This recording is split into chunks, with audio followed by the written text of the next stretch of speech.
اے میرے بندو جو ایمان لائے ہو اپنے پروردگار سے ڈرو. جن لوگوں نے اس دنیا میں نیکی کی ان کے لیے بھلائی ہے اور اللہ کی زمین کشادہ ہے. جو صبر کرنے والے ہیں ان کو بے حساب ثواب ملے گا.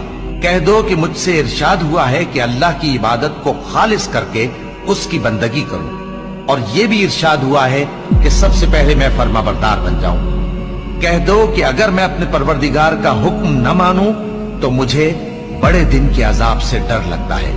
کہہ دو کہ میں اپنے دین کو شرک سے خالص کر کے اللہ ہی کی عبادت کرتا ہوں، اب تم اس کے سوا جس کی چاہو پرستش کرو. کہہ دو کہ نقصان اٹھانے والے تو وہی لوگ ہیں جنہوں نے قیامت کے دن اپنے آپ کو اور اپنے گھر والوں کو نقصان میں ڈالا. دیکھو یہی سراسر نقصان ہے. ان کے اوپر آگ کے سائبان ہوں گے اور نیچے اسی کے فرش ہوں گے. یہ وہ عذاب ہے جس سے اللہ اپنے بندوں کو ڈراتا ہے کہ اے میرے بندو